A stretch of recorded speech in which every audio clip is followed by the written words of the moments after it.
যায় নামাজে বসে যদি ইসলাম কায়েম হয়ে যাইত, আমার নবী মসজিদে নববীর মেম্বার ছাড়িয়া উহুদের ময়দানে গিয়া রক্ত ঝরানোর প্রয়োজন হতো না। যায় নামাজে বসে যদি ইসলাম কায়েম হয়ে যায়, আমার নবী কেন খন্দকের ময়দানে গেলেন? 27টা যুদ্ধে কেন নবী আমার নিজ উপস্থিত হইলেন?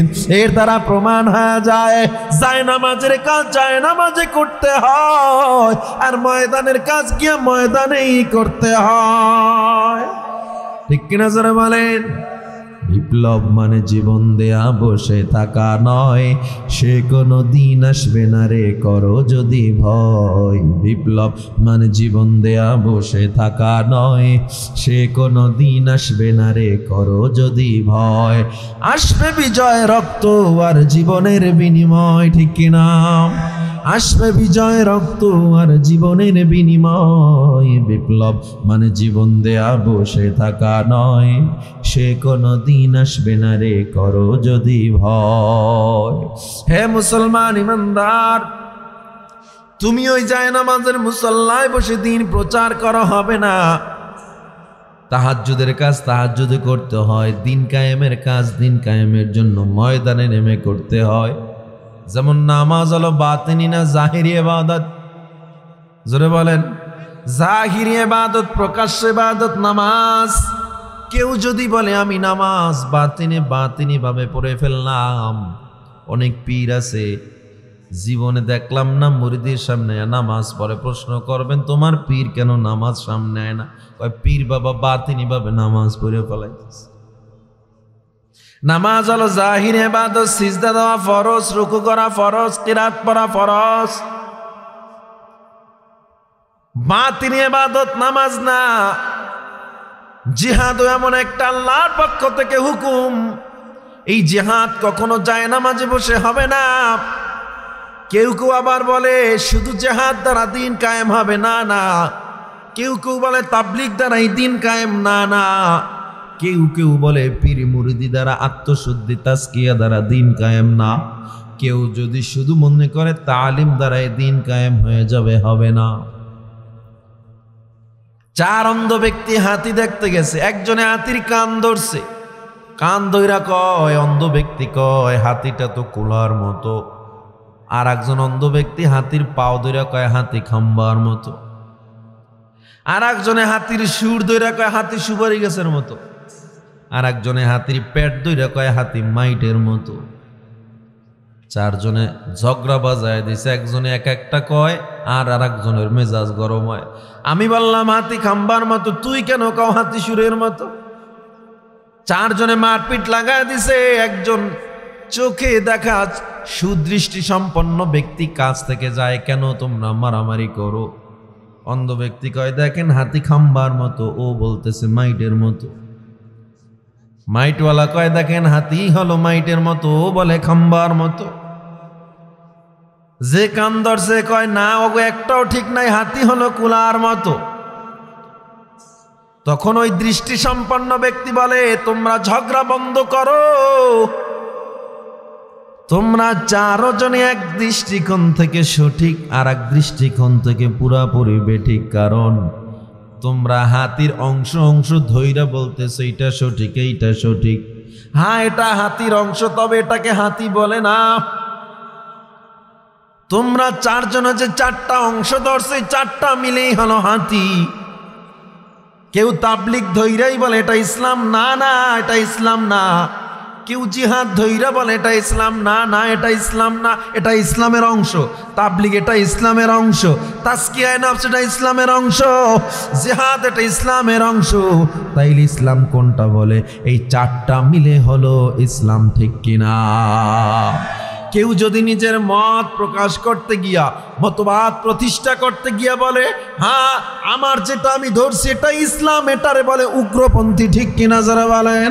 আল্লাহ বলছেন কুফরি মতবাদের দিকে যেও না, কুফরির দিকে যেও না, শিরিকের দিকে যেও না। ইন্না শিরিকা লাযুলমুন আযীম। কারণ শিরিক হলো সবচেয়ে মারাত্মক ভয়ঙ্কর গুনাহ, সবচেয়ে বড় গুনাহ শিরিকের গুনাহ।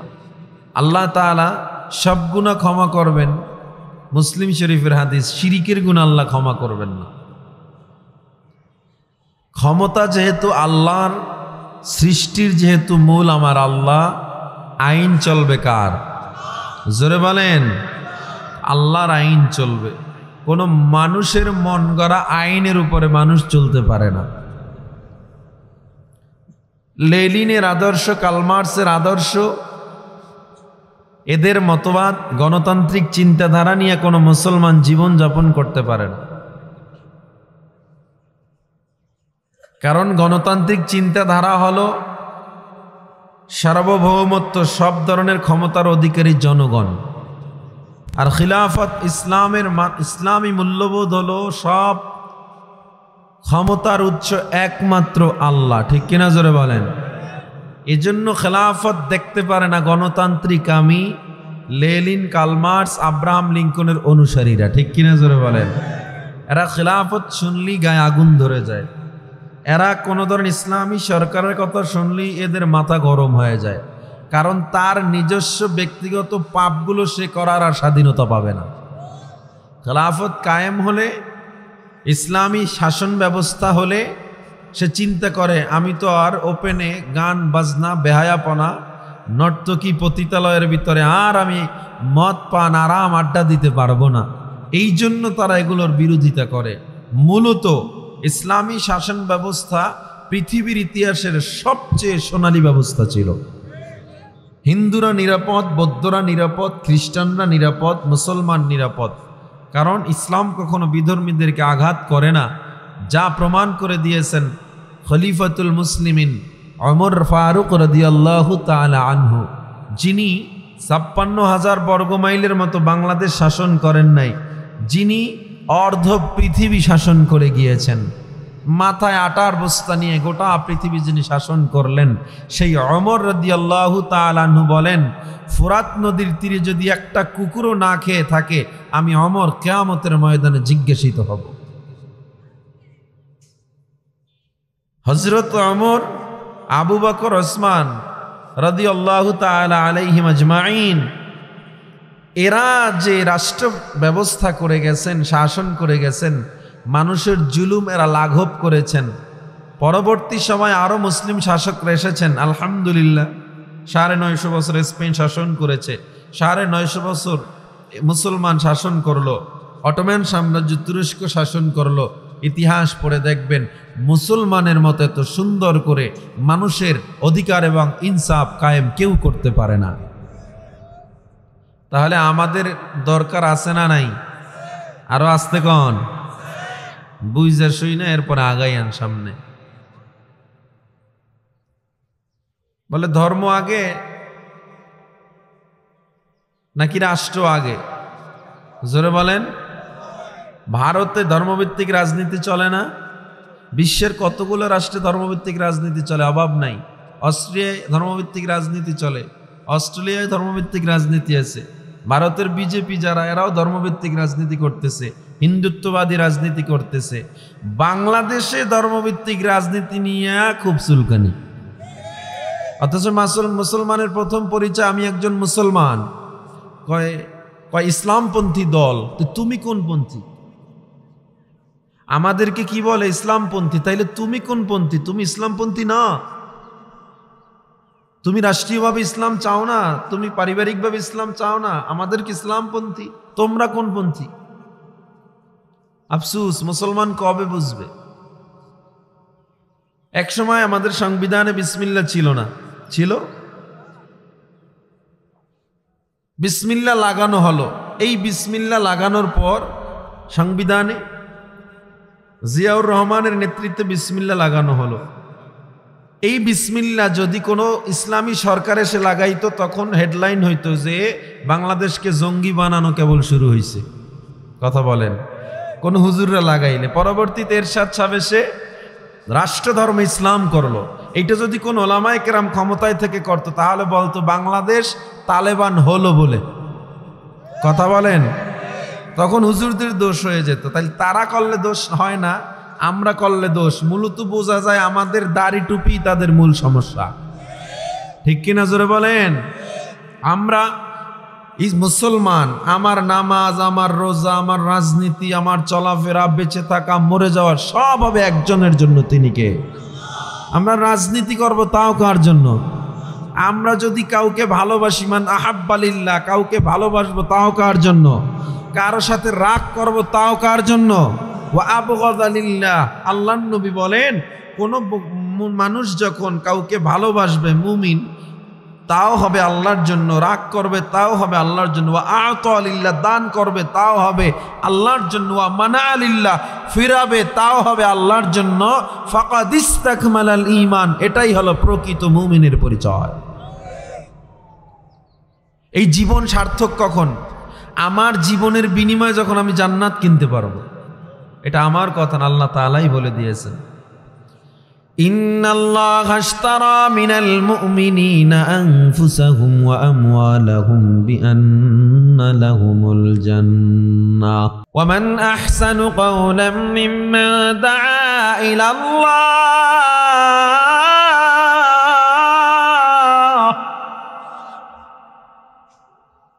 ওয়া মান আহসানু কাওলাম মিম্মান দাআ ইলাল্লাহি ওয়া আমিলা সালিহান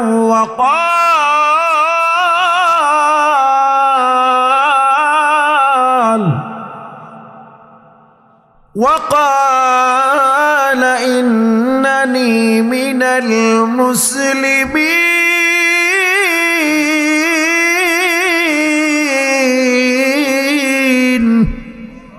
আল্লাহ তাআলা বলে, হে গোলাম, ওই ব্যক্তির চেয়ে ভালো আর কে আছে যে মানুষকে ডাকবে আল্লাহর পথে এবং নিজে দাবি করবে আমি একজন মুসলমান।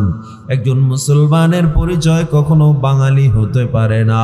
একজন মুসলমানের পরিচয় কখনো হতে পারে না আমি পাকিস্তানি, আমি ইন্ডিয়ান, আমি সৌদিয়ান, আমি আমেরিকান।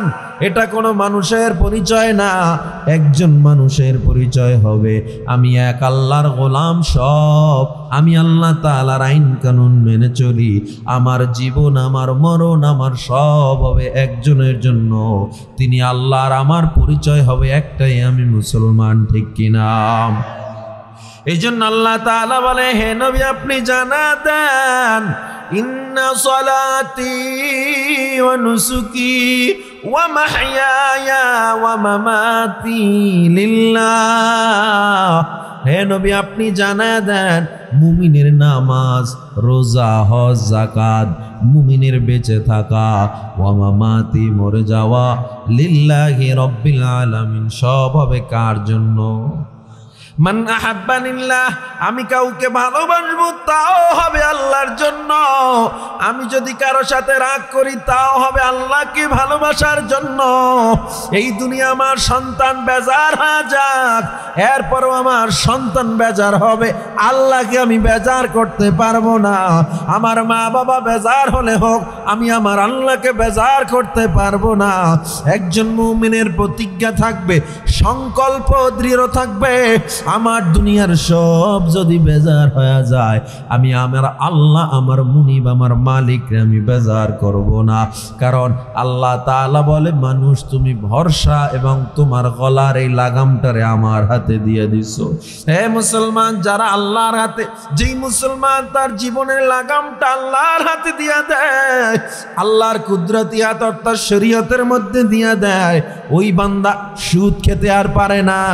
ওই বান্দা ঘুষ খাইলেও বারবার ওই লাগামের রশিতে টান পড়ে, না না আমি সুদ খাইতে পারবো না, কারণ আমি আমার লাগামটা আমি মাওলার হাতে, কুদরতি হাতে দিয়ে রাখছি। আমি আমার জীবন চলার সব কিছু আল্লাহর পথে দিয়ে রাখছি। হে মুসলমান, এজন্য আল্লাহ বলে, মুমিন বান্দারা যখন বিপদে পড়ে আল্লাহরে ভুলে না। মুমিন বান্দার ঘরে আগুন লাগছে, মুমিন বান্দা অভাবে পড়ে গেছে, তবুও মুমিন বান্দা বলে আলহামদুলিল্লাহ, এটা আল্লাহর পক্ষ থেকে বড় পরীক্ষা, ঠিক কিনা? আপনি আমি পরীক্ষায় বললে কি পরীক্ষা? আল্লাহ কি আর কারো সন্তান দেখে না? আমার সন্তানটা কেন পানিতে পড়ে মরলো? নাই আপনাদের নারায়ণগঞ্জে এরকম লোক নাই? আল্লাহ কি আর কারো সন্তান দেখে না? আমার সন্তানটাই কেন আগুনে পুড়ে মরা লাগলো? আল্লাহ কি আর কারো দোকান দেখে না? আমার দোকানটাই কেন আগুনে পড়লো? আল্লাহ কি আর কারো ধন দৌলত ক্ষেত খামারি দেখে না? আমার খেতে কেন ফসল কম হয়? অথচ আমার আল্লাহ জানায় দেয়, গোলাম আমি আল্লাহ যাকে বেশি ভালোবাসি তাকে বেশি পরীক্ষা করি। সুবহানাল্লাহ। এজন্য আল্লাহ তাআলা বলেন, ওয়ালানাবলুওয়ান্নাকুম বিশাইইম মিনাল খাউফি ওয়াল জু'i ওয়া নাকসিম মিনাল আমওয়ালি ওয়াল আনফুসি ওয়াত থামারাত ওয়াবাশশিরিস সাবিরিন। আল্লাহ বলে, মানুষ আমি আল্লাহ তোমায় পরীক্ষা করব, ক্ষুধার মধ্যে ফালায়া পরীক্ষা করব। ওয়াল খাউফ আমি আল্লাহ ভয়ের মধ্যে ফালায়া তোমাকে পরীক্ষা করব। মুমিন তখনও ধৈর্য ধরে বলবে, আমার উপরে যত অভাব আসুক, ক্ষুধা আসুক, আমি গ্রামীণ ব্যাংক থেকে সুদে টাকা নামাবো না। আমার ঘরে চাল ডাল না থাক, তবুও ব্র্যাক ব্যাংক থেকে সুদে টাকা নামাবো না, কিস্তিতে সুদে টাকা নামাবো না। আর আপনি আমি বিপদে পড়লে কি করি? দৌড়ে যায় কিস্তিতে সুদে টাকা নামাই। একটা বারও চিন্তা করি না, ও মুসলমান, সুদের 70টা গুনাহ রয়েছে। সবচেয়ে ছোট গুনাহ মাকে বিবাহ করার, তা জিনা করার গুনাহ, নাউযুবিল্লাহ। বাকি 69টা গুনাহ তাইলে কত ভয়ঙ্কর। হে মুসলমান, আল্লাহর গোলাম, আল্লাহ বলে, বান্দা তুমি আমি আল্লাহর উপরে ভরসা করো, বিপদে পড়লেও আল্লাহরে ভুলবা না।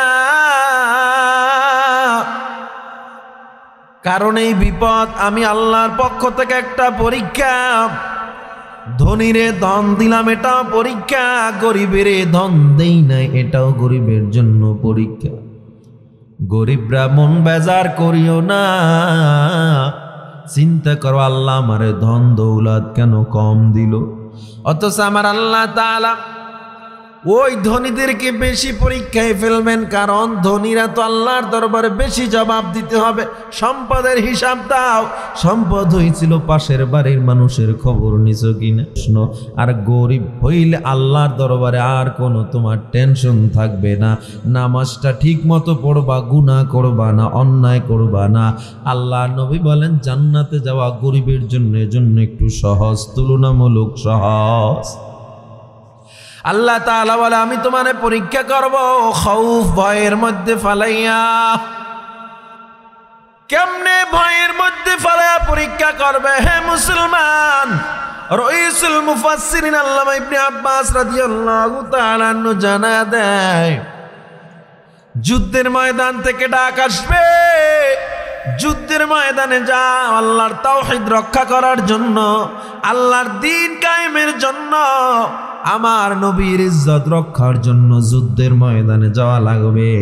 তুমি তখন যদি চিন্তা করো আমার জান খাতরার মধ্যে পড়ে যাবে, আমার অন্তরে ভয়, আমার সন্তান ইয়াতীম হয়ে যাবে, আমার বিবি বিধবা হয়ে যাবে, এই চিন্তা করে ভয় করে যদি না যাও, আল্লাহ বলে গেলে তুমি পাস, না গেলে তুমি ফেল। এটাই ভয়ের পরীক্ষা।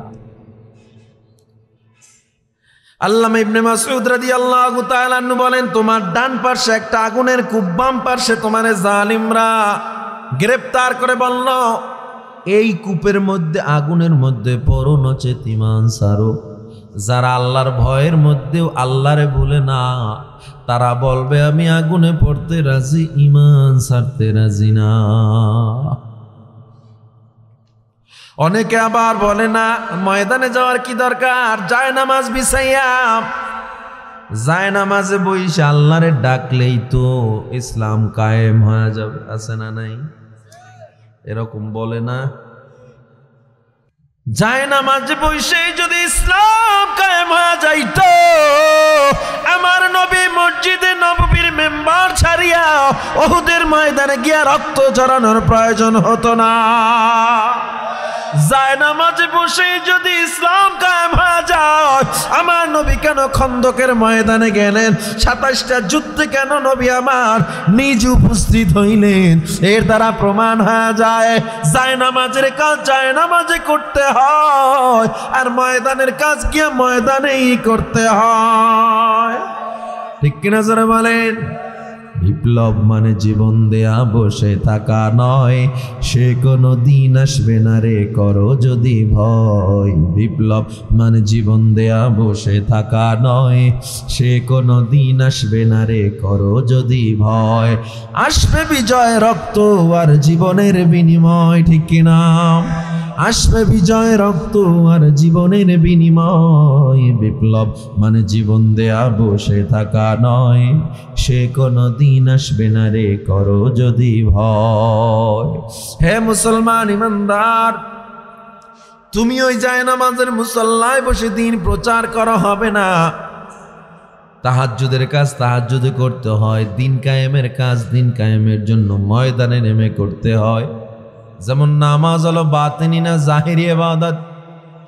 জোরে বলেন। জাহিরি ইবাদত, প্রকাশ্য ইবাদত নামাজ।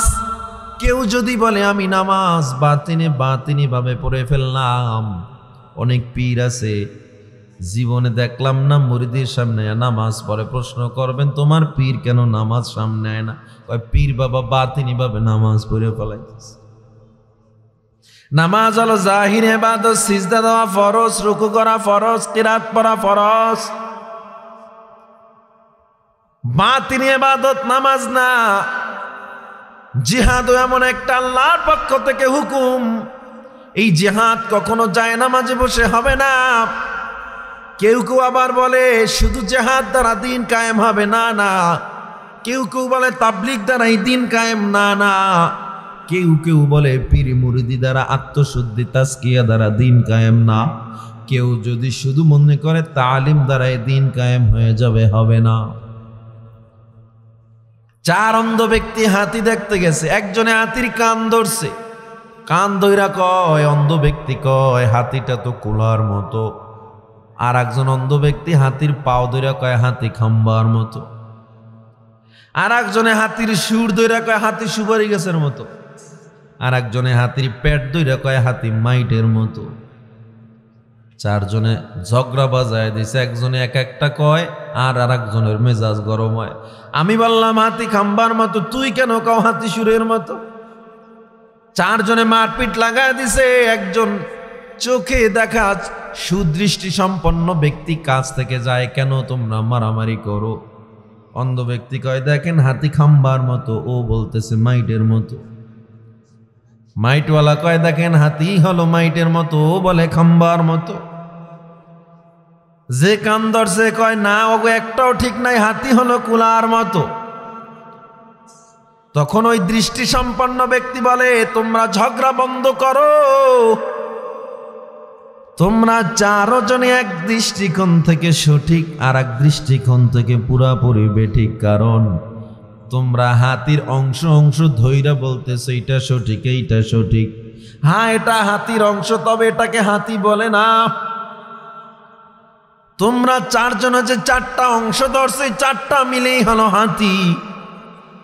কেউ তাবলীগ ধইরাই বলে এটা ইসলাম, না না এটা ইসলাম না। কেউ জিহাদ ধইরা বলে এটা ইসলাম, না না এটা ইসলাম না, এটা ইসলামের অংশ। তাবলীগ এটা ইসলামের অংশ, তাজকিয়ায়ে নফস এটা ইসলামের অংশ, জিহাদ এটা ইসলামের অংশ। তাইলে ইসলাম কোনটা বলে? এই 4টা মিলে হলো ইসলাম, ঠিক কিনা?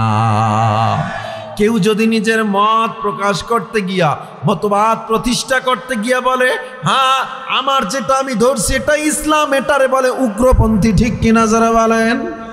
এইটা হলো উগ্রপন্থী। ও মুসলমানের দল, আল্লাহর গোলাম, আল্লাহ তাআলা বলেন আমি আল্লাহ তোমায় ভয়ের মধ্যে ফেলায়া পরীক্ষা করব,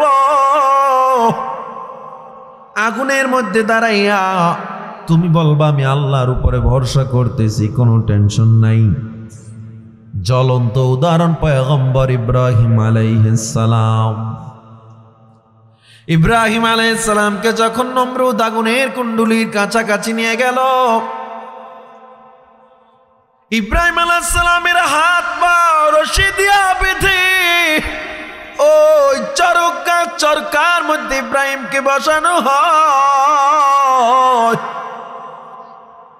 ইব্রাহিমকে আগুনে ফালানোর জন্য যখন চরক গাছের নাড়া দেওয়া হয়, চরকাটায় যখন টান দেওয়া হয়, ওই চরকাটা হলো এক পার্শ্বে কাঠ বিশাল লম্বা, আর এক পার্শ্বে এই কোনায় বসায়া এইটা যখন টান দেয় আস্তে ঘুরে আগুনের কিনারায় চলে যাবে ইব্রাহিম। কেন কয় আগুনে এত তেজদীপ্ত ছিল, কাছাকাছি যাওয়া সম্ভব হলো না।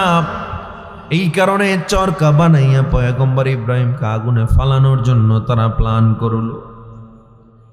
আগুনের কিনারায় গিয়া যখন ইব্রাহিম আলাইহিস সালামকে আগুনে ধাক্কা দিবে, জিবরিল আমিন আল্লাহর পক্ষ থেকে সে ডাক দিয়া কয়, ও পয়গম্বর, আপনি যদি বলেন আমি আপনার সাহায্যের জন্য প্রস্তুত আছি। দেখেন আল্লাহর ভরসার লেভেল কত উপরে। পয়গম্বর ইব্রাহিম আলাইহিস সালাম বলে, ও জিবরিল, তোমার সাহায্য আমি চাই না, আমার আল্লাহ কি আমারে দেখে না? তোমার সাহায্য আমার কোনো প্রয়োজন নাই। আল্লাহু আকবার বলে কথাটা আমার আল্লাহর এত পছন্দ হয়ে গেল। আমার আল্লাহ তাআলা ডাক দিয়া বলেন, কুলনা ইয়া নারু কুনি বারদাও ওয়া সালামা, কুনি বারদাও ওয়া সালামান আলা ইব্রাহিম। কুলনা ইয়া নারু কুনি বারদাও ওয়া সালামান আলা ইব্রাহিম। হে আগুন, তোমার সত্যগত অভ্যাস হলো জ্বালা দেওয়া, কিন্তু আজকে ইব্রাহিমকে জ্বালাইবা না। আজকে তুমি ইব্রাহিমের জন্য বারদান, ঠান্ডা হয়ে যাও। সুবহানাল্লাহ, আজ তুমি ঠান্ডা হয়ে যাও। আল্লাহর হুকুমে আগুন ঠান্ডা হয়ে গেল, ফুলের বাগান হয়ে গেল। তাফসীরে পাওয়া যায় 40 দিন পর্যন্ত আগুনের মধ্যে ইব্রাহিম আলাইহিস সালাম ছিল। তার ভরসার লেভেল কত উপরে গেলে আল্লাহর কাছে সাহায্য চা আগুনে পইরা। হে মুসলমান, বিপদে আপদে পড়লে আমরা দৌড়ে যাই, পীর বাবার কাছে দৌড়ে যাই, তাবিজ নেওয়ার জন্য পাগল হয়ে যাই, কিন্তু আল্লাহর কাছে চেয়ে দেখেন, চাওয়ার মতো চাইলে আল্লাহ বান্দারে ফিরায় না। অতিও গভীরে হয় রজনী যখন, নীরবে প্রভুর নাম জপিও তখন। প্রভুর করুণা যদি পাইবারে চাও, গভীর রাতে উঠে প্রভুর গুণগান গাও। ইব্রাহিম আলাইহিস সালামের এই পরীক্ষা শেষ নাকি আর হয় নাই? আবার আল্লাহ তাআলার কাছে বলল, রব্বি হাবলি মিনাস সালিহিন, আল্লাহ আমারে আপনি একটা নেককার সন্তান দেন। ফাবাশশারনাহু বিগুলামিন হালিম, আল্লাহ কয় আমি তার একটা প্রজ্ঞাময় বর্দবারী সন্তান দিলাম, ইসমুহু ইসমাঈল, যার নাম ছিল ইসমাঈল। এত সুন্দর ইসমাঈল, আল্লাহ তাআলা সাথে সাথে অর্ডার করলেন, ইব্রাহিম ইসমাঈলকে জলদি জংলায় দিয়ে এসো, কাছে রাখা যাবে। শেষ বয়সে একটা সন্তান দিল, এত সুন্দর, জংলায় দিয়ে এসো। পরীক্ষা, জংলায় দিল 7 বছর 8 বছর। ফালাম্মা বালাগা মাআহু সাইয়া, যখন চলার বয়স হলো, ইব্রাহিম আলাইহিস সালাম এবার স্বপ্নে দেখলেন প্রিয় বস্তু কোরবানি করে দাও। এত বছর পর চিন্তা করছে আজকে একটু সন্তানরে দেখবো, কতদিন হয় দেখি না। আজকে সন্তানরে জবাই করার জন্য রশি ছুরি নিয়ে রওনা দিছে। কারণ তিনি খুশি রাখছেন কাকে? মাল্লাহুল মাওলা ফালাহুল কুল। আল্লাহর জন্য হয়ে যান, আল্লাহ গোটা দুনিয়া আপনার গোলাম বানায় দিবে। যারা আল্লাহর জন্য হয়ে যায়, এরা দুনিয়ার রিজিকের টেনশন করে না, সার্টিফিকেটের টেনশন করে না, এরা চাকরির টেনশন করে না, এরা শুধু আল্লাহকে মেনে নেয়, নিজে চেষ্টা করে, বাকি পরিপূর্ণ করে কে? আস-সা'য়ু মিন্নি ওয়াল ইতমামু মিনাল্লাহ। চেষ্টা করবা, আমি পরিপূর্ণতা দিবে কে? এজন্য আমরা যারা মাদ্রাসায় পড়ছি, মাদ্রাসায় যারা পড়ে, অনেকে বলে মাদ্রাসায় পড়ে লাভ কি? এখানে তো সার্টিফিকেট নাই, চাকরি নাই, পড়ালেখা করে লাভ কি? এমপি হওয়া যায় না, মন্ত্রী হয় না, ডিসি হয় না, এসপি হয় না, এটি হয়ে যদি পালায় যাওয়া লাগে হয়ে লাভ কি? কথা কন।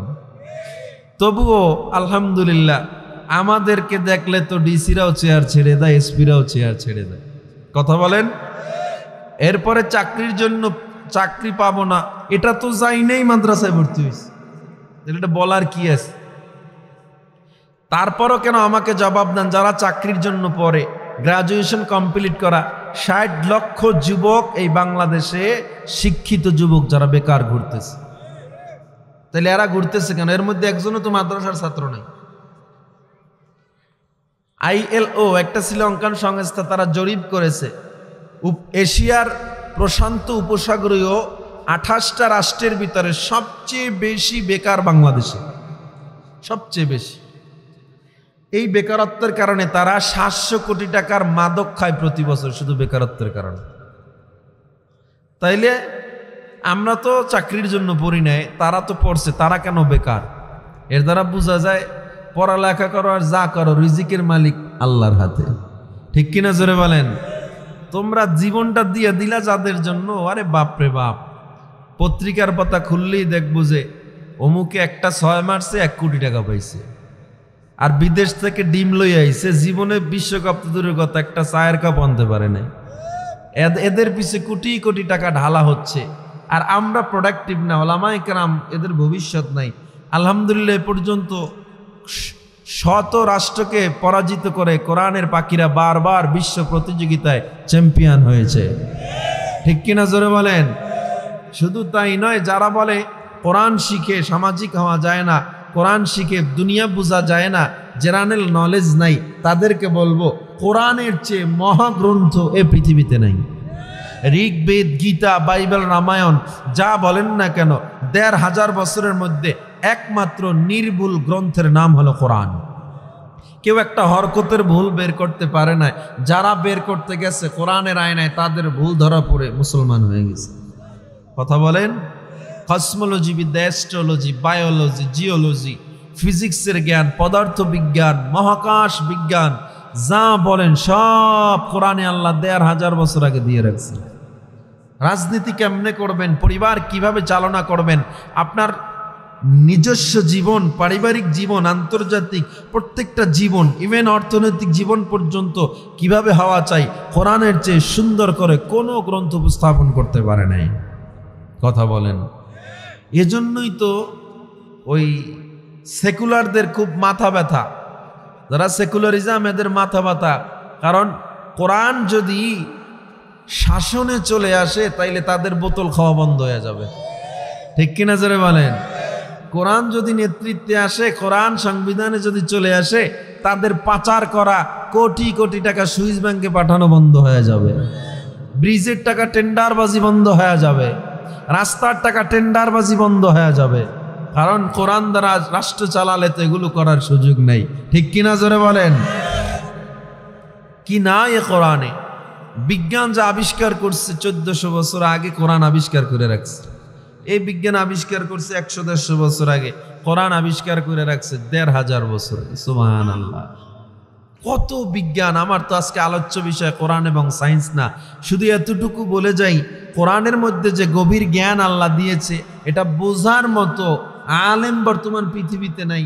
ইমাম আজম আবু হানিফা রাহিমাহুল্লাহ তাআলা, তারা যে পরিমাণ সমাধান দিয়ে গেছে আমাদের সামনে, তাদের সামনে আমরা শিশু না, শিশুর চেয়েও শিশু, তাদের ইলমের কাছে আমরা কিছুই না। অথচ ইমাম আজম বলে, আমি কোরআনের 50,000 ভাগের 1 ভাগ ইলম মনে হয় এখনো পাই নাই। অথচ কোনো সমস্যার সমাধান তারা বাকি রাখেন নাই মানব জীবনে চলার জন্য। আইম্মায়ে মুজতাহিদিন যারা শুধু ইস্তেহাদ করেন, ইস্তেমবাদ করেছে। ইস্তেমবাদ অর্থাৎ গভীর মাটির থেকে কোনো খনিজ পদার্থ টেনে বের করাকে ইস্তেমবাদ বলে। অর্থাৎ কোরআনের গভীর জ্ঞানগুলো টেনে টেনে বের করে আমাদের সামনে তুলে ধরছে। এরাও বলে 50,000 ভাগের 1 ভাগও মনে হয় আমি আবু হানিফা এই ইলম অর্জন করতে পারি না। আর তুমি একদিনের বাংলা পড়ে ইমাম আবু হানিফার গালি দিতেছো। তুমি জানো না হাদিসের আগাগোড়া, হাদিস সহিহ না জয়ীফ বুঝো না, তুমি গালি দিতেছো আবু হানিফা রাহমাতুল্লাহ আলাইহি। আমরাও মাযহাব মানতাম না, যদি দেখতাম আবু হানিফা কোরআন হাদিসের বিরুদ্ধে মাসলা বলছে, সে তো কোরআন হাদিস দিয়েই মাসালা বলছে। কথা বলেন, ইদা সহাল হাদিস ফাহুয়া মাযহাবি। ইমাম আবু হানিফা রাহমাতুল্লাহ তাআলা বলেন, যে হাদিসটা সহি ওইটাই তো আমার মাযহাব। আমার কোনো মাসআলায় যদি দেখো কোরআন হাদিসের ভুল, কোরআন হাদিসের বিরুদ্ধে আমি কিছু বলছি, তোমরা দেয়ালে ছুঁড়ে মারো, মানার প্রয়োজন নাই। তাদের কথা, আমাদের কথা না। একটা মাসআলা বের করার জন্য নাহু, সারফ, বালাগাত, ফাসাহাত, মানতিক, ইলমুল মানি, ইলমুল কালাম, কত ধরনের জ্ঞান লাগে। আর আপনি কতটুক জানেন জ্ঞান? শুধু ইলমে নাহু অর্থাৎ আরবি ব্যাকরণ, এইটা পড়তে পড়তেই তো আমাকে 15 বছর চলে গেল, 1.5 যুগ চলে গেল। এরপরও তো ইলমে নাহুর ইমাম হতে পারলাম না আমরা। কোথায় রইল সারফ, বালাগাত, কত জ্ঞান একটা মাসালা বুঝার জন্য, কত জ্ঞান। নবীজি দাঁড়ায় প্রস্রাব করছেন? হ্যাঁ করছেন। মুগীর আবার কয় না। মুগীর ইবনে শুবা রাদিয়াল্লাহু তাআলা আনহু থেকে হাদিস, আতা সুবাতাতাল কওম ফাবালা। নবীজি একটা কওমের নিকট গিয়েছিলেন এবং সেখানে দাঁড়িয়ে তিনি প্রস্রাব করেছিলেন। জীবনে একবার। কয়বার? একবার। এখন যারা এই পরিপূর্ণ তথ্য জানে না, গভীর জ্ঞান যাদের নাই, এরা তো হাদিসে দেখবে নবী দাঁড়ায় প্রস্রাব করছে একবার, আমিও করব সব সময়, সমস্যা কি? নবীও করছে, আমিও করব। অথচ মাসআলা বুঝতে হলে এখানে ইমামদের শরণাপন্ন হতে হবে। ইমাম আজম আবু হানিফা রাহমাতুল্লাহ আলাইহি কি সুন্দর সমাধান দিলেন। আম্মাজান আয়েশা নবীর কাছে সবচেয়ে বেশি ছিলেন, ঠিক না? আম্মাজান আয়েশা থেকে এরকম কোনো দলিল পাওয়া যায় না যে নবী দাঁড়ায় প্রস্রাব করছেন। তার মানে নবীজি বৈশেই পুরো জীবন প্রস্রাব করেছেন, এটাই প্রমাণিত। তো একবার যেহেতু দাঁড়াইছেন, সমস্যার কারণে দাঁড়াইছেন। কোমরে ব্যথা, অথবা ওই কওমটা ছিল ময়লা স্তূপের একটা জায়গা, ওখানে যদি বসে করতেন উপর থেকে নিজের গায়ে নাপাকি ছিটে লাগার সম্ভাবনা ছিল। যে কারণে ইমামরা সমাধান দিয়েছে, তুমিও যদি এরকম কোনো কঠিন পরিস্থিতির সম্মুখীন হও, কোমরে ব্যথা হয় বা এমন পজিশন যে তুমি বৈশা প্রস্রাব করার সুযোগ নাই, সেখানে দাঁড়ায়া জায়েজ আছে। কত সুন্দর সমাধান। ঠেকে পড়লে জায়েজ আছে। আর আপনি যদি হাদিস শুধুমাত্র এবারত দেখছেন, তো বাংলায় পাইছেন নবী প্রস্রাব করছে, আপনিও শুরু করে দিবেন। এই গভীর জ্ঞান আপনার ভিতরে নাই। এজন্য ইমামদেরকে আমরা মানি, অন্ধভক্ত না। আমরা তাদের ইস্তেহাদগুলো, মাসআলাগুলো তারা সুন্দর করে সুশৃঙ্খলভাবে আমাদের মাঝে তুলে ধরেছেন, এই জন্য আমরা মানি। তারা যদি কোরআন হাদিসের বিরুদ্ধে কিছু বলতো, আমরা মানতাম না। ডক্টর জাকির নায়েক বিগত 4 বছর আগে উনি মাযহাবের বিরুদ্ধে ছিল। আলহামদুলিল্লাহ, বিগত 4 বছর আগে উনি মাযহাবকে আবার প্রমোট করে বলেছেন, ইমামদের জ্ঞানের ধারের কাছে তো দূরের কথা, এদের মতো কোনো ইলমওয়ালা ব্যক্তিত্ব এই যুগে এবং আগামী 100,000 শতাব্দীতেও আসবে না। জাকির নায়েকের নিজের কথা, কারণ তিনি তাদেরকে নিয়ে ভালো করে রিসার্চ করে এরপরে দেখেছেন। সুতরাং যারা মাযহাব মানি, আমরা কোনো অন্ধভক্ত না, আমরা কোরআন হাদিস মানার কারণেই মাযহাব মানি। আল্লামা আনোয়ার শাহ কাশ্মীরি রহমাতুল্লাহ আলাইহি, উনি একটা হরফ একবার দেখলে 40 বছরে ভুলতেন না। তাকে প্রশ্ন করা হলো, হুজুর আপনি এত জ্ঞানের অধিকারী, আপনি কেন মাযহাব তৈরি করেন না? আপনি কেন ইমাম আবু হানিফাকে মানতেছেন? আনোয়ার শাহ কাশ্মীরি রহমাতুল্লাহ আলাইহি বলে, তো আমি মাযহাব বানাই নাই, আমি নিজে মাযহাব তৈরি করার চেষ্টা করেছি, যে আমি কেন মানবো, আমার তো আল্লাহ ইলম দিয়েছে। কিন্তু মজার কথা হলো, আমি যখন মাসলাগুলো লেখা শুরু করছি, লেখার পর দেখি প্রত্যেকটা মাসলা আবু হানিফা আরো আগেই লিখে গেছে। আমি যত লেখি, যত মাসলা দেখি, ইমামরা সব আগেই সমাধান দিয়ে গেছে, আমি আর কি লিখবো? আলহামদুলিল্লাহ। তাহলে আমরা যে মাযহাব মানি, এই যে আজকের মাহফিলে আসছি, কেউ যদি বলে কোরআন হাদিস থাকতে মাযহাব কিসের, আমি বলি কোরআন হাদিস থাকতে মাহফিল কেন? মাহফিলে কেন আসছেন? কারণ কোরআন হাদিস বোঝার জন্যই তো মাহফিল। কোরআন হাদিস থাকতে মাযহাব কেন? কথাটা খুব সেন্সিটিভ, শুনলেই আসলেই তো কোরআন হাদিস থাকতে ইমাম আবু হানিফাকে মানবো কেন? আসলে তো এটা না, কোরআন হাদিস বোঝার জন্যই মাযহাব মানে, ঠিক কিনা? জোরে বলেন। আল্লাহ আমাদের সঠিক বুঝ দান করেন, জোরে বলেন আমিন। আপনি সাধারণ মানুষ, আপনার ভিতরে হাদিসের তারতম্য, আসমাউর রিজাল, আহওয়ালুর রিজাল বুঝার ক্ষমতা নাই। আপনাকে আমি এখন একটা জাল হাদিস আরবিতে বইলে, আপনারা যদি বলি রাওয়াহুল বুখারী, আপনি 4 দোকানে যাই কইবেন হুজুর বুখারী দিয়ে দলিল দিয়ে গেছে, ঠিক না? আমি বুখারী দিয়ে একটা জাল হাদিস বইলে দিলাম, আপনি বলবেন কি হুজুরে বুখারী দিয়ে দলিল দিয়ে গেছে। আপনি বুঝলেন এটা সহিহ না জয়ীফ? আপনার তো ক্ষমতাই নেই। এজন্য সাধারণ মানুষের সামনে হাজার বছরের আমাদের সাজানো সংসার ভাঙার জন্য যারা মাযহাবকে নিয়ে বিতর্ক করে, এরা কখনো সৎ উদ্দেশ্যে করে না। আপনার বাপ দাদা যারা মাযহাব মানে না, জাহান্নামে গেছে গা। যারা বুকে হাত বাঁধে নাই, নাবির নিচে, এরা জাহান্নামে গেছে। তাহলে এগুলো নিয়ে এত দ্বন্দ্ব কেন? আমাদের বিভেদ কেন? আমরা যত বিভেদ তৈরি করি, আমরা যত দূরত্ব তৈরি করি, বেঈমান মুনাফিক বামপন্থীরা আরো বেশি খুশি হয়। ঠিক কিনা জোরে বলেন? আমাদের মধ্যে কোনো দূরত্ব রাখা যাবে না, কাঁধে কাঁধ মিলিয়ে একসাথে চলব। আল্লাহ তৌফিক দান করেন। তো বলতেছিলাম, আমাদের মধ্যে যত কোরআন সুন্নাহওয়ালারা যত শান্তিতে আছি, চাকরির জন্য পড়ি নাই, আল্লাহ আলহামদুলিল্লাহ আমাদের খারাপ রাখেন নাই। কারণ কোরআনের ভিতরে বরকত আছে, কোরআন শেখার ভিতরে, দিন শেখার ভিতরে বরকত আছে। এজন্য আল্লাহ আমাদেরকে অভাবেও রাখেন না। ওই 1000 2000 টাকার মধ্যে আল্লাহ লাখ টাকার বরকত দিয়ে দেয়। ঠিক নেই? আল্লাহ বরকত দিয়ে দেয়। কোটি টাকা কামায়, টাকা কামাইতে কামাইতে মাথা স্টেডিয়াম হয়ে গেছে, একটা চুলও নাই। দেখছেন নি বুদ্ধিজীবীগুলোর অবস্থা? এত টাকা কামায়, খানা খাইতে বয়ে শান্তি নাই। কে গুলি মাইরা দিল, ভাতের লাগে কে বিষ মিশাইয়া দিল, এত শান্তি করলো যারা পলাইয়া গেছে। আহারে কত ভিআইপি সিটি বাজা, বাঁশি দাও, হুইসাল মারে, হরন বাজায়া, প্রোটোকল দিয়া তাদেরকে নিতেছে। আর পলাইছে যখন, প্রোটোকল তো দূরের কথা, আজও পর্যন্ত একজনও বাইরে হয় নাই। ওই যে ইঁদুর ওয়াদে ঢুকছে এই গর্ত দিয়ে, আর বাইরে নাই তো বাইরে নাই। বাংলাদেশের স্বপ্ন দেখাও তাদের জন্য হারাম হয়ে গেছে। কথা বলেন ঠিক কিনা? বাইরে বয়া বয়া মানুষ তো আসলে নির্লজ্জ, একবার চিন্তা করে না আমগো ফালায় থুয়ে গেছে, এটি আবার হনবি কত, এটির কথা শুনি। কোন রাজনীতি করার দরকার নেই, অন্য দল আপনার পছন্দ না, করবেনই না। যে যার জন্য এত কষ্ট করলাম, এরা ফালাইয়া গেছি গা, আঙ্গুল ফুলে কলা গাছ, কোটি টাকার মালিক এরা, আর আমগো ফালাইয়ারা গেছি গা। এরা আবার হনবি কর্মসূচি দেয়, তুমি আবার ময়দানে নাইমে ফিডে খাবা। করারই দরকার নাই এই ফেসিবাদী রাজনীতি। আল্লাহর জন্য জীবন দিছেন, পারলে ইসলামের পক্ষে থাকবেন, নচেত দরকারই নাই আপনার।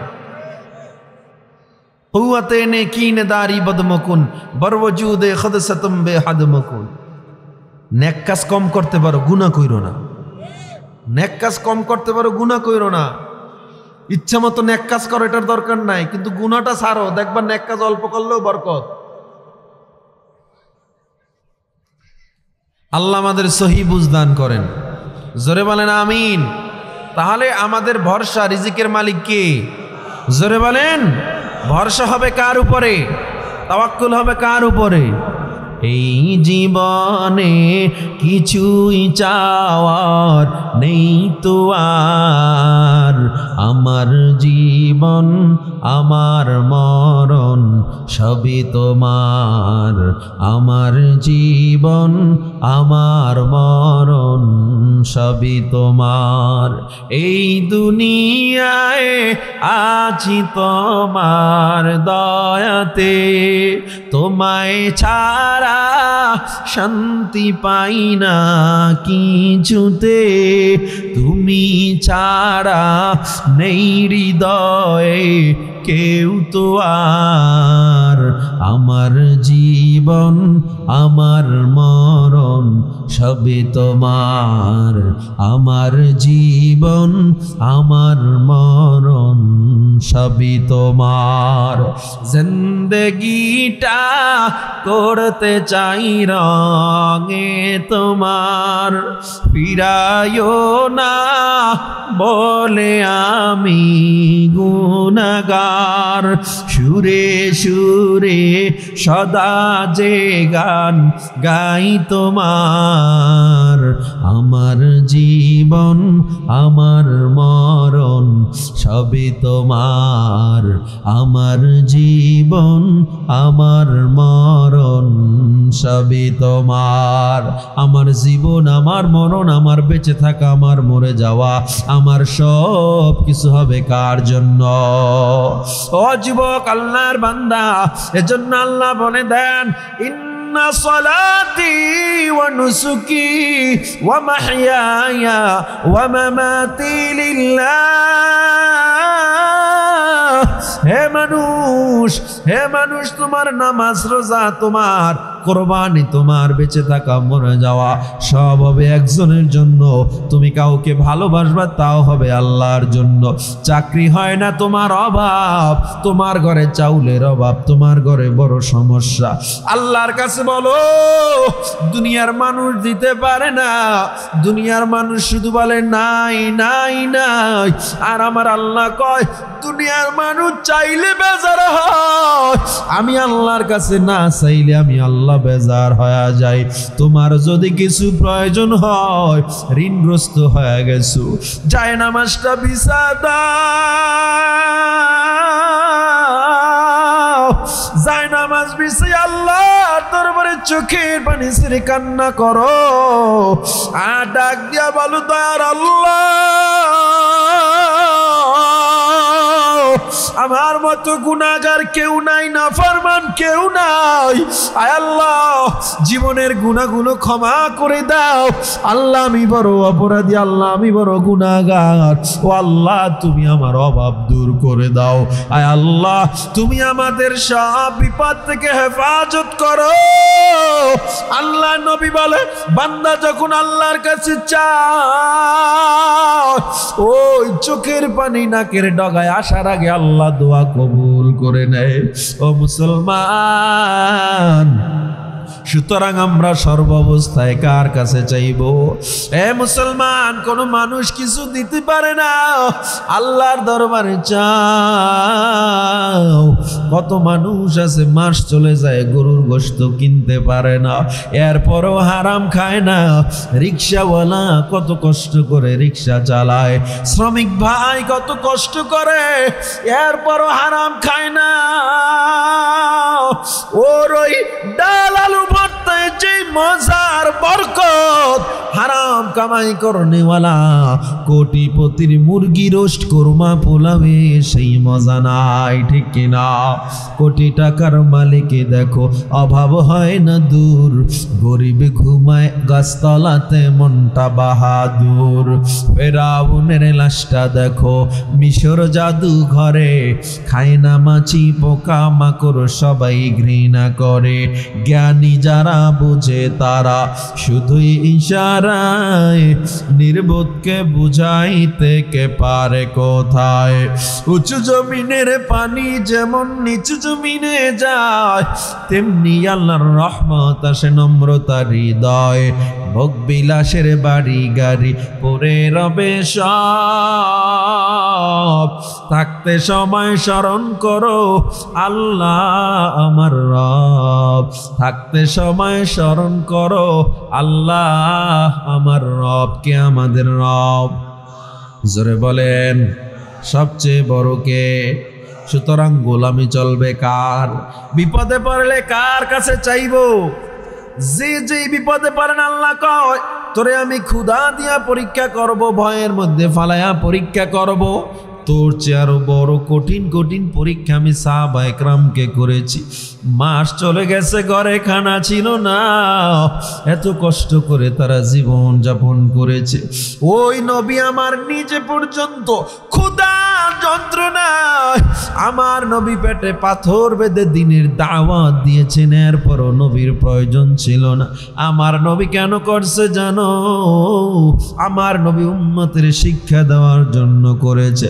উম্মত ভালো করে দেখো, আমি নবী আল্লাহর কাছে চাইলে ধন দৌলতের কমতি আল্লাহ দিত না। এরপর আমি আল্লাহর কাছে ধন চাই নাই, দৌলত চাই নাই, আমি সাধারণ মানুষের মতো কষ্টের জীবন কাটায় দিলাম। কেন কেন? কারণ আমি তোমাদের শিক্ষা দিলাম। দেখো আমি নবীও আল্লাহর পরীক্ষার মধ্যে আছি, কষ্টের মধ্যে আছি, তবুও নামাজ ছাড়ি নাই।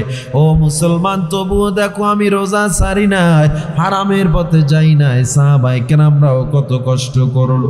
হযরত জাবের রাদিয়াল্লাহু তাআলা আনহু থেকে হাদিস বর্ণনা করা হয়, খন্দকের যুদ্ধে আমার নবী সহ সাহাবায়ে কেরাম সবাই বসা, হযরত জাবের কূপ খনন করতেছিল খন্তা কোদাল দিয়া। আস্তে আস্তে আস্তে আস্তে কাটতে কাটতে এক পর্যায়ে নবী তাকায় দেখে জাবেরের আর কোদালটা চলে না। আমার নবী ডাক দিয়া কয়, জাবের তোমার কি কষ্ট হয়? হযরত জাবের কোনো কথা বলে না, চোখ বেয়ে বেয়ে পানি পড়ে। আমার নবী ডেকে বলে, জাবের কষ্ট কি হয় আমারে বলো। হযরত জাবের পেট থেকে চাদরটা সরাইয়া দিছে, সরাইয়া ডাক দিয়া কয়, পয়গম্বর ও মায়ের নবী আমার পেটের দিকে তাকায় দেখেন, আমি দীর্ঘ একটা দিন পর্যন্ত একটা দানা পানিও খাই না। ও নবী আমার কোদাল আর চলে না। ও নবী দেখেন আমি পেটে পাথর বাইদা, ঠান্ডা পাথর বাইদা পেটের ক্ষুধা গরম নিবারণ করতেছি। আমার নবী কয়, কোদালটা আমার হাতে দাও, তুমি উপরে যাও। আল্লাহ নবী জাবিরকে উপরে পাঠাইয়া নিজে কূপ খনন করা শুরু করলেন। আমার নবী কূপ কাটতে কাটতে কাটতে কাটতে কাটতে কাটতে একটা পর্যায়ে যখন সন্ধ্যা হয়ে যায়, আমার নবী এবার কূপ খনন করে নবী এবার কূপের উপরে যখন বসছে, আমার নবী ওঠার সময় হাতটা যখন উপরে উঠাইছে, হযরত জাবের তাকায় দেখে নবীর চাদরের নিচ দিয়া নবীর পেটেও পাথর দেখা যায়। হযরত জাবের ডাক দিয়া কয়, পয়গম্বর আপনি আমার উপরে উঠা দিলেন, আমার পেটে ক্ষুধা, আপনার পেটেও তো পাথর দেখা যায়। আমার নবী ডাক দিয়া কয়, জাবের তুমি ক্ষুধার কারণে পেটে পাথর বাঁধছো একটা, আমি নবী ক্ষুধার কারণে পেটে পাথর বাঁধছি দুইটা। তুমি ক্ষুধার কারণে খাও না একদিন, আর আমি নবী ক্ষুধার কারণে খাই না 2 দিন। আল্লাহু আকবার, জোরে বলেন আল্লাহু আকবার। ও যুবক, এত কষ্ট করলেন মায়ার নবী আমার, এত কষ্ট করলেন সাহাবায়ে কেরাম। হযরত ফাতেমাতুজ জোহরা রাদিয়াল্লাহু তাআলা আনহা এমন হয়ে গেছে 3 দিন চুলায় আগুন জ্বলে না। হযরত আবু হুরায়রা ইমরান বিন হুসাইন থেকে হাদিস বর্ণনা করা হয়, আল্লাহর নবী ঘরের কিনারায় যায় কয়, মা দরজা খোল। ফাতেমা জবাব দেয় না। আমার নবী কয়, দরজা কেন খুলো না? ফাতেমা কয়, বাবা আমার শরীরের কাপড়গুলো এত জীর্ণ শীর্ণ পুরাতন, আপনার সামনে কেমনে আসবো? ছিঁড়ে গেছে কাপড়গুলো। নবী নিজের গায়ের চাদরটা জানালা দিয়ে দিল, নে মা। চাদরটা যখন গায়ে লাগায়, আমার নবী ঘরের মধ্যে চলে যায়। আম্মা জান ফাতেমা নবীর বাম বাহুর সাথে ডান গালটা লাগায়া কান্না করে আর কয়, ও বাবা এভাবে আর কতদিন চলবো, সহ্য করা যায় না। আমার নবী কয়, কি হয়েছে মা? ও বাবা 3 দিন হয়ে গেল ঘরের চুলায় এখনো আগুন জ্বালাইতে পারি না। তোমার আদরের হাসান আর হোসাইন 3 দিন হয়ে গেল এখনো পেটের ভিতরে দানা পড়ে নাই। আমার নবী কান্নায় বিভোর। হাসানের ঘুম ভেঙে যায়, হোসাইনের ঘুম ভেঙে যায়। দৌড়ে আইসা নবীরে জড়ায়া ধইরা কয়, ও নানা ভাই, আনতাল কাজী ইয়া রাসূলুল্লাহ, আপনি তো হলেন এই আরবের বিচারক, আজকে একটা বিচার করবেন। পরিবারের বিচার বলে, কার বিচার? কয়, মায়ের বিচার। আমাদেরকে 3 দিন পর্যন্ত খানা দেয় না, আজকে মায়ের বিচার করে যাবে। আমার নবী চোখের পানি ছেড়ে কাঁদে আর কয়, হাসান তোরা কার কাছে বিচার চাও? আমার কাছে বিচার চাও। দেখ দেখ, তোরা ক্ষুধার যন্ত্রণায় টিকতে পারো না, 3 দিন পর্যন্ত রুটি খাও না, আর আমার পেটের দিকে তাকায় দেখ, আমি 7টা পাথর বা কোনো কোনো বর্ণায় 3টা পাথর বানছি। তোরা রুটি খাও না 3 দিন, আর তোর নানাই রুটি খায় নাই 7 দিন, মাঝে মধ্যে 2-1 পিস খেজুর খাইছি। হাসান হোসাইন নবীরে জড়ায়া কান্দে আর কয়, নানা ভাই আমাদের কোনো কষ্ট নাই, আমাদের যে কত কষ্ট তুমি বেশি করো, ওদিকে আল্লাহর ফেরেশতারা সহ্য করতে পারে না। জিবরিল আমিন এসে বলে, পয়গম্বর লামলাউদ দুনিয়া বিদ্যাহাবি ওয়াল ফিদ্দা, একবার যদি হুকুম করে দেন জমিন থেকে আসমান পর্যন্ত ফাতেমার জন্য স্বর্ণ রূপা দিয়া বোঝাই করে দিব। সুবহানাল্লাহ। আমার নবী এবার ডেকে বলে, মা ফানজুর মাযা তারা, তোমার মতামত দাও এ ব্যাপারে। আল্লাহ তাআলা তোমাকে জমিন থেকে আসমান পর্যন্ত স্বর্ণ রূপা দিয়া বোঝাই করে দিবে। ফাতেমা তখন জবাব দেয়, রাজিনা বিল আখিরা, ও আমার বাবা গো, আমি আখিরাত চাই, আমি দুনিয়া চাই না।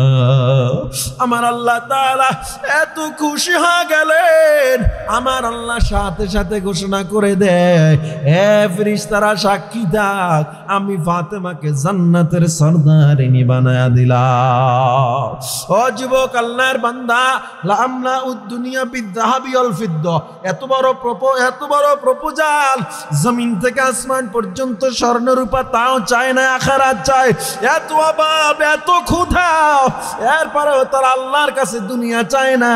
তুমি আমি কেন বিপদে পড়লেই সুদের খাতায় নাম লেখাই, রিজিকের জন্য কেন পাগল হয়ে যায়? আল্লাহর কাছে বলো, আল্লাহর উপরে ভরসা করো। তোমার যত স্বপ্ন, তুমি বড় হতে চাও, আল্লাহর কাছে বলো। চাকরি লাগবে, আল্লাহর কাছে বলো। অসুস্থতা দূর করো, আল্লাহর কাছে বলো। তোমার বিপদ, আল্লাহর কাছে বলো। ঋণগ্রস্ত হয়ে গেছো, আল্লাহর কাছে বলো। আল্লাহর দরবার ছাড়া যাওয়ার আর জায়গা নাই। কে কে রাজি আছো? এখন থেকে আমরা আল্লাহর দরবার ছাড়া কারো কাছে আর চাইবো না, আল্লাহর উপরে ভরসা ছাড়া কারো কাছে ভরসা করবো না। নারায়ে তাকবীর। ও দয়ার আল্লাহ, আমাদের হাতগুলো কবুল করে নেন। আয় আল্লাহ, তোমার ভরসা নিয়ে আলোচনা হইল। জীবনের যেখানেই যাই না কেন, তোমার উপরে যেন তাওয়াক্কুল করে চলতে পারি। বলেন আমিন। আরো জোরে বলেন আমিন। আল্লাহ সর্ব অবস্থা আমাদেরকে আল্লাহর উপরে ভরসা রেখেই জীবনযাপনের তৌফিক দান করেন। যেখানে থাকি, যেভাবে থাকি, স্কুলে পড়ি, কলেজে পড়ি, মাদ্রাসায় পড়ি, যে যেখানে পড়েন, ইসলাম ভোলা যাবে না, আল্লাহকে ভোলা যাবে না, কোনো দুনিয়ার উসুল নেওয়া যাবে না। মুসুল হবে একমাত্র আমার আল্লাহ, দুনিয়ার মানুষ হবে না। আমি কারো কাছে চাইবো না, চাইবো আল্লাহর কাছে। রিজিকের সমস্যা আল্লাহর কাছে চাইবো, আমার গুনার জন্য আল্লাহর কাছে মাফি চাইবো। আল্লাহ আমাদের সবাইকে তৌফিক দান করেন। আল্লাহ 5 ওয়াক্ত নামাজি হিসাবে কবুল করেন। আল্লাহ আজকের ইসলামী মহাসম্মেলন কবুল করেন।